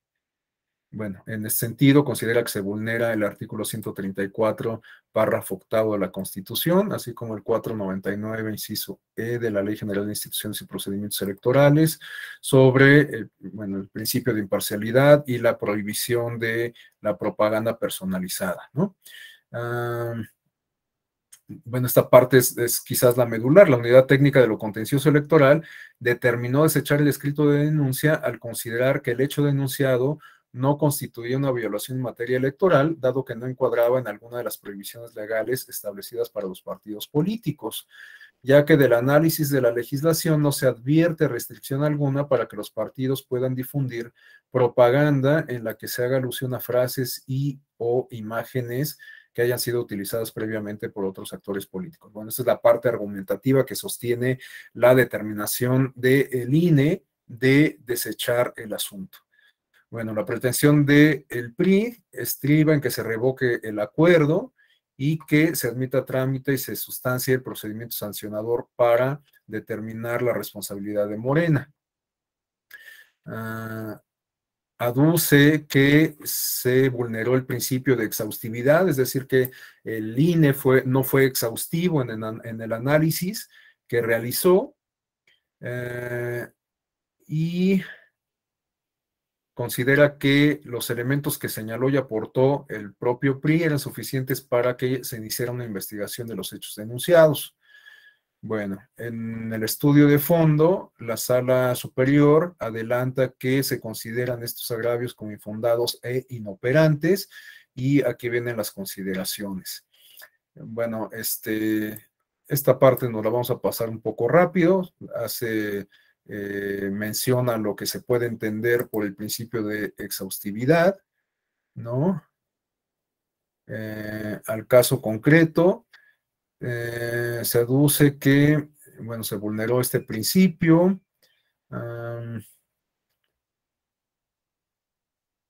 Bueno, esta es la parte importante. En lo tocante a que la responsable no analizó de manera exhaustiva las pruebas que aportó, lo infundado de los agravios radica en que del análisis de la resolución controvertida se desprende que la autoridad responsable sí tomó en consideración las pruebas aportadas en la queja y a partir de ello procedió a analizar si los hechos denunciados constituían alguna violación en materia electoral, ¿no?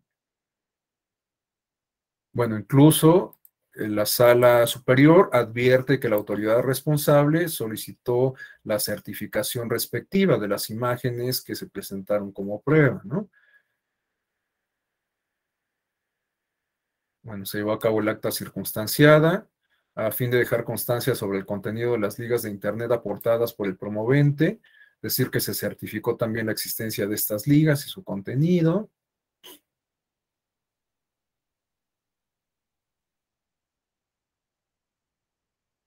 Sí, aquí la Sala Superior destaca que la certificación realizada por la responsable, por el INE, no se limitó a verificar únicamente la existencia de las publicaciones, sino también de aquellos sitios de Internet aportados por el denunciante en los que supuestamente se evidenciaba la utilización de la misma imagen en otros procesos electorales. Entonces, bueno, con esto se derriba este argumento de que la autoridad responsable no fuese exhaustiva, porque a la luz de el acervo probatorio, se puede advertir que el INE llevó a cabo, a través de la unidad de la técnica de lo contencioso electoral, llevó a cabo todas las diligencias necesarias para llegar a la decisión que adoptó finalmente, ¿no? Y bueno, después advierte la Sala Superior que el agravio resulta inoperante, ya que el promovente no señala de manera particular cuáles fueron aquellas constancias y o pruebas que dejó de valorar en el acuerdo controvertido. Pues se limita a realizar un argumento genérico, es decir, que simplemente dice que el INE falló a este principio de exhaustividad, pero no señala con precisión cuáles son las pruebas que a su juicio dejó de valorar, ¿no? Entonces, bueno, pues la Sala Superior considera que es infundado, inoperante, son infundados e inoperantes los agravios que esgrime el PRI. Y por otro lado, el reclamo consistente en que la responsable no realizó un estudio exhaustivo de los alegatos expuestos en la denuncia,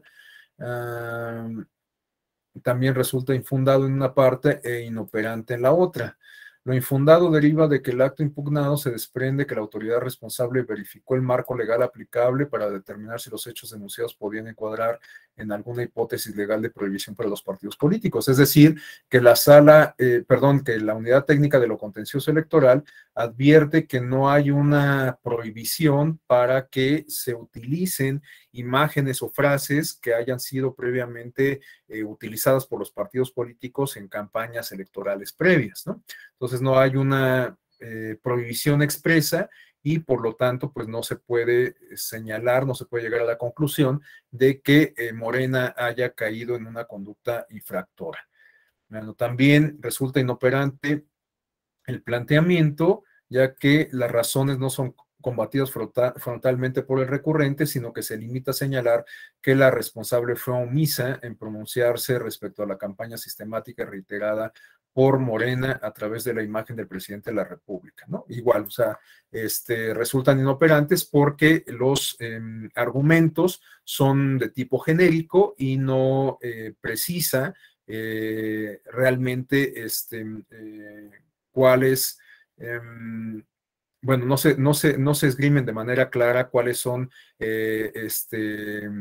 estos aspectos de la campaña sistemática y reiterada que se le atribuyen a Morena a partir de la difusión de esta caricatura del presidente y frases que habían sido previamente utilizadas, ¿no? Entonces, en un momento le doy la palabra a Elizabeth y entonces pues llegamos a la parte final, que pues ya habíamos advertido desde el inicio cuál iba a ser el resultado de este caso. Se consideran infundados e inoperantes los agravios y por lo tanto se confirma el acuerdo de desechamiento por unanimidad de votos de todas las magistradas y magistrados de la Sala Superior. Entonces, bueno, pues aquí tenemos ya un ejemplo de cómo se materializa este recurso de revisión del procedimiento especial sancionador, en específico por lo que se refiere a un acuerdo de desechamiento adoptado por la Unidad Técnica de lo Contencioso Electoral. Adelante, Elizabeth. Buenos días. Solo preguntar cuál es su opinión respecto de este uso de imagen. ¿No se podría vincular con alguna cuestión de propaganda gubernamental? Digo, no sé, sé que hay un argumento, pero ¿qué opina usted ya en lo personal?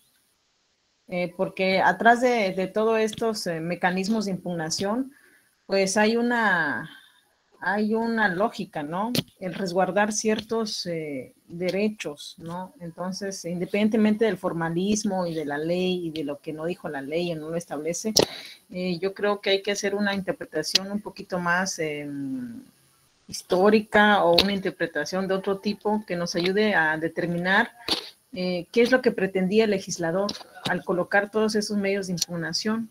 Y digo que tal vez ahí otro pudo haber sido la resolución. Bueno, no sé en su opinión. Bueno, evidentemente todas las decisiones del Tribunal Electoral están sujetas al escrutinio, como lo comentaba desde ayer, y cada quien tendrá su propia opinión.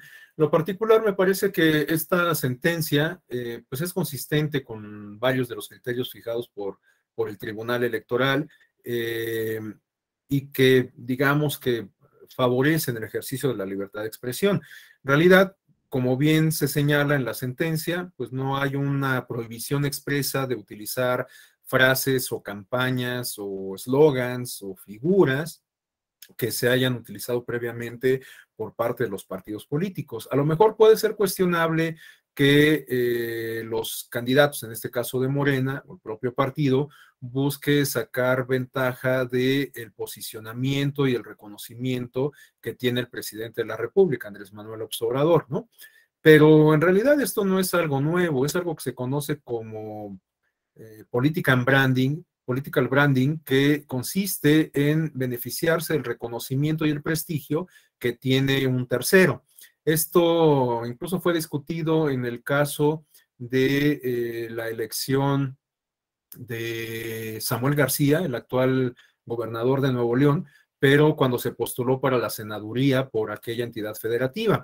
Porque no sé si ustedes recuerdan que Samuel García publicó en su cuenta de Twitter, de Instagram y también de su entonces novia, que hoy es su esposa, Mariana Rodríguez, también publicó algunas imágenes en donde él aparecía portando la playera del equipo fútbol Tigres de la Universidad Autónoma de Nuevo León y también algunas imágenes de personajes animados como Star Wars o como Los Simpson, con algunos eslogans correspondientes a su campaña, ¿no?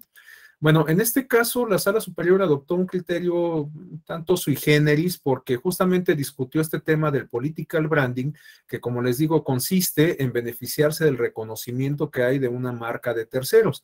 En este caso, se consideraba que, por ejemplo, las marcas que aparecían en el jersey del equipo de fútbol, que se refieren a empresas que distribuyen, producen y distribuyen artículos comerciales, pues son sumamente conocidas por la población y que en ese sentido, pues pudiera ser que el candidato se beneficiara de ese reconocimiento. La verdad es que es un criterio, reitero, que un tanto sui generis, que me parece que será difícil que se vuelva a adoptar, porque imagínense lo que significaría que cualquier candidato que aparezca con una playera que diga Adidas o que diga Reebok o que porte o que se refiera a un jersey del Real Madrid o del Barcelona o de un equipo de fútbol americano, bueno, pues se tenga que hacer lo mismo que se hizo en ese caso de Samuel García. Lo que se hizo en ese caso fue que el Tribunal Electoral le ordenó al INE que llevara a cabo una cuantificación del valor comercial que tenían esas publicaciones que se hicieron en redes sociales. De tal suerte que el INE llevó a cabo un ejercicio muy sui generis también, que consiste primero en calcular el costo, el costo promedio de las publicaciones comerciales que hacen los influencers, para después calcular, digamos, en términos monetarios, la interacción que había tenido el candidato en cuestión con sus seguidores y también su entonces novia, ¿no? Entonces, para resumirlo, el ejercicio que se llevó a cabo consistió en otorgarle un valor monetario a los likes que recibió la publicación. Y si, reitero, si hacemos eso con todos los candidatos en cada elección, me parece que va a ser humana y materialmente imposible. Pero bueno, todo esto lo explico para señalar que este tema del political branding ya fue discutido en el Tribunal Electoral. A lo mejor en algún otro momento se retoma, pero no es algo nuevo y en realidad pues no es algo que resulte realmente tan impactante, creo yo, o que puede ser difícil que tengamos, o calcular, mejor dicho, la incidencia que puede tener una política o una medida de political branding, ¿no? Esto también lo podemos ver en los casos en donde los partidos y los candidatos recurren, por ejemplo, a el apoyo de personas conocidas, ¿no? Hemos visto a lo largo de los últimos años cómo conductores, cantantes, actrices, participan en los spots de los partidos políticos brindando el apoyo al partido o a algún candidato en específico, ¿no? ¿Quién no se acuerda de esos mensajes en donde participaba Chespirito, Héctor Bonilla, etcétera, ¿no? Entonces, esto en realidad, reitero, pues no es nuevo. Y entonces, ahora vemos que pues hay muchos políticos de Morena y de los partidos aliados que pues buscan mostrar esta cercanía con el presidente, buscan hacerla gráfica a través de imágenes pues justamente para beneficiarse por la empatía o beneficiarse de la empatía que mucha gente siente por el presidente de la República. En realidad, pues reitero que no hay una prohibición expresa al respecto y que por lo tanto, pues esta sentencia resulta consistente con los criterios que ha adoptado el Tribunal Electoral a lo largo de los últimos años. Ahora, lo que usted plantea respecto a si sería conveniente que se modificara la regla, pues pudiera ser, o sea, pudiera ser, aunque yo no soy tan partidario de eso. Yo no sé si lo comenté ayer, pero yo soy más partidario de que se flexibilice el modelo de comunicación política. Me parece que el hecho de que haya tantas restricciones nos habla de una visión paternalista de la clase política en general y en particular de los legisladores sobre la ciudadanía, ¿no? Es decir, que tienen que diseñar un modelo de reglas para decidir qué es lo que nosotros como ciudadanos podemos ver y qué no podemos ver para que podamos formarnos nuestro propio juicio. Yo creo que sería mejor que se nos dejara ver casi cualquier cosa para que nosotros formemos nuestro propio juicio, ¿no? O sea, si vemos que un partido político trastoca de manera sistemática y reiterada la normativa electoral a través de estrategias agresivas de comunicación política muy similares a la publicidad comercial, pues puede ser que pues nosotros mismos juzguemos al partido político con cierta severidad y que en tal sentido, pues no emitamos votos a su favor, ¿no? Lo comento en específico a la luz de, no quisiera herir susceptibilidades, pero pues la realidad está ahí. Lo comento en específico a la luz de las experiencias que nos ha dejado el Partido Verde Ecologista de México, quien tiene todo el mérito de ser innovador en materia de comunicación política, pero a veces esas novedades estiran tanto la liga que pues la rompen y terminan por trastocar la normativa electoral. Lo cierto es que a pesar de estas estrategias tan agresivas de comunicación política que lleva el partido a cabo, no se ha visto tan beneficiado en términos de votos, ¿no? Si revisamos las estadísticas, vamos a ver que el Partido Verde pues, se mantiene más o menos en un porcentaje de votos y que no incrementa sustancialmente, incluso en algunos casos podemos ver que decrece la votación que se emite a favor del Partido Verde Ecologista de México, y puede ser que esto se deba justamente a que la ciudadanía hace una ponderación respecto a la campaña que lleva a cabo el partido y la emisión de su voto, ¿no? Entonces, o el valor de su voto. Entonces, yo creo que sería conveniente más bien flexibilizar el modelo de comunicación política y que quede a juicio de la ciudadanía, pues calificar a los partidos políticos, ¿no? Pero esa es una postura absolutamente personal. Y justamente por eso es que yo tampoco soy partidario de que se regulen las redes sociales e Internet. Parece que incluso sería bastante impráctico porque considerando la vertiginosidad con que avanza el avance tecnológico, a lo mejor en lo que están discutiendo una posible reforma sobre redes sociales e Internet y se aprueba, pues para entonces ya las dinámicas de las redes sociales han cambiado, ¿no? Y entonces tenemos nuevos supuestos que no se previeron en la legislación. Entonces, yo creo que sería mejor seguir por la misma línea de aplicar las reglas del modelo de comunicación política a el ámbito de las redes sociales y dejar estas pues un tanto intocadas, pero reitero, eso es una postura absolutamente personal. Adelante, César. Sí, doctor, gracias. Respecto a eso de que las redes no deberían ser reguladas o menos no legisladas, yo tenía la misma consideración. Yo consideraba que bastaba con criterios jurisprudenciales. El conflicto que luego surge es que al no existir, por ejemplo, obligación manifiesto, al menos directa, de que preserven, por ejemplo, publicaciones o información, lo que luego aplican algunos partidos, servidores públicos o cualquier autoridad, es que lo borran, su cuenta, las publicaciones, lo que sean, lo destruyen, y como no existe una obligación de no destruirlo, básicamente luego se excusan con que el acto ya no existe. Por ejemplo, podrías llegar a la situación de que, oye, esta publicación no afecta, la destruyen y ya con eso buscan justificarlo porque no hay una expresión manifiesta de que tienen que conservar las publicaciones que hacen. Bueno, eventualmente, pues sí, cabría la posibilidad de que se regulasen algunas cuestiones. Tampoco estoy negado a esta posibilidad. De hecho, la experiencia internacional nos habla de que la regulación que se aplica en cada país atiende a las circunstancias particulares del contexto, ¿no? Tal suerte que tenemos que, por ejemplo, en países como Nueva Zelanda, en donde en algún momento se transmitió en vivo un ataque terrorista a una mezquita por parte de un supremacista racial, pues ahora se han adoptado medidas legislativas que buscan prevenir ese tipo de situaciones. Si en el caso de México consideramos que el principio de equidad en la contienda se tiene que salvaguardar casi sobre cualquier cosa, se tiene que privilegiar casi sobre cualquier cosa, pues a lo mejor sería conveniente que contáramos con alguna reglamentación básica en materia de redes sociales e Internet, pero tendríamos que ser pues bastante cuidadosos al imponer esas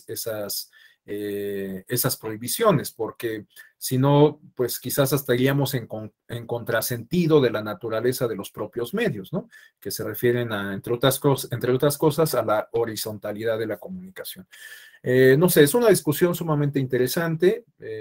Yo muchas veces me planteo si sería conveniente regularla, en qué medida y tal, pero casi siempre llego a la misma conclusión de que no, en lo particular no me agrada mucho la idea de que pues se me diga qué es lo que puedo publicar o no publicar, o qué es lo que puedo consumir o no consumir en las redes sociales, ¿no? Pero reitero, es una postura absolutamente personal y pues reconozco que eventualmente pudiera ser conveniente, como lo manifiesta César, pues regular algunas cuestiones, a lo mejor no tener una regulación tan robusta como la que aplica para la radio y la televisión, pero pues sí, quizás establecer ahí algunos parámetros mínimos, eso puede que resulte, ¿no? Bueno, no sé si alguien más tenga alguna intervención, algún comentario. Bueno, de ser así, adelante, Elizabeth. Y otra pregunta, y en cuanto a los distintos medios de impugnación, porque México se caracteriza por tener tantos medios de impugnación, entonces, ¿qué piensa usted en relación a tener tantos medios de impugnación? O mejor, eliminar medios de impugnación, o bueno, no sé, en aquellos tiempos decían que no habían impugnaciones, ¿no? Porque se tenía certeza en lo que hace la autoridad. Bueno, ¿qué piensa respecto a eso? Bueno, la verdad es que yo creo que a lo mejor se necesita justo lo contrario. De hecho, hoy tenemos figuras como el juicio electoral que no están contenidos en la legislación. No está reconocido en la Ley General del Sistema de Medios de Impugnación en materia electoral porque esta ley data del año de 1996. Estamos hablando de que tiene más de 25 años, ¿no? Entonces, sería conveniente, creo yo, hacer un análisis minucioso de la Ley General del Sistema de Medios de Impugnación en materia electoral y actualizarla, ¿no? A lo mejor conviene justamente incorporar algunas figuras nuevas a razón de las experiencias que en la práctica han surgido y que a veces no permiten, pues, inscribirlas en alguno de los medios de comunicación, de los medios de impugnación existentes, ¿no? Entonces, yo creo que sería conveniente revisar la ley de medios de impugnación. Eventualmente creo que sí sería conveniente incorporar nuevas figuras, reitero, considerando algunas experiencias previas. Ojalá que si se lleva a cabo una reforma, el legislador considere la experiencia que se tiene en el Tribunal Electoral, en el ámbito de los soples y de los tribunales locales. Esto lo comentaba ayer, que no se echen en saco roto toda esta experiencia acumulada y que a partir de ello, pues podamos contar con una reforma electoral adecuada, ¿no? Y perfectamente sustentada. A lo mejor usted me comparte esta opinión considerando que es, o porque tiene la percepción de que es un tanto complejo, digamos, el andamiaje jurisdiccional y el andamiaje procesal electoral. A lo mejor, al paso del tiempo, yo creo que sería lo ideal ir adelgazando todo este aparato institucional, jurídico y legal, pero eso solamente lo vamos a lograr en la medida en que construyamos una cultura política democrática, ¿no?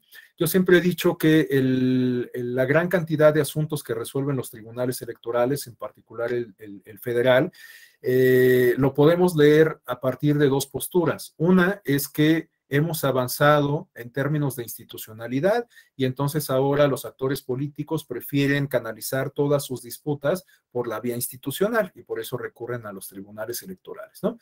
Pero la otra lectura, que no es tan optimista, puede que nos hable más bien de una precaria cultura de apego a la legalidad.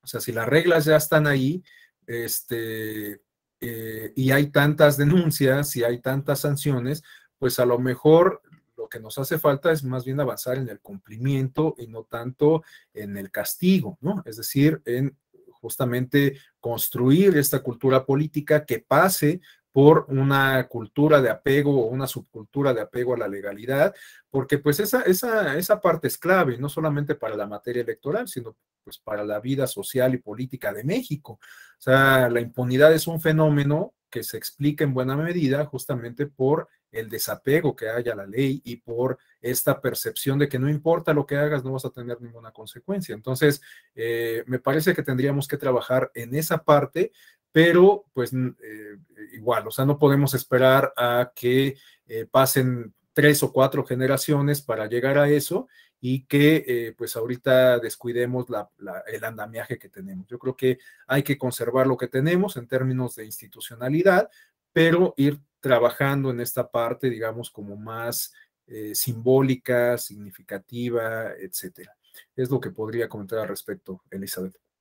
Bueno, muchísimas gracias por sus intervenciones, en particular Elizabeth, César.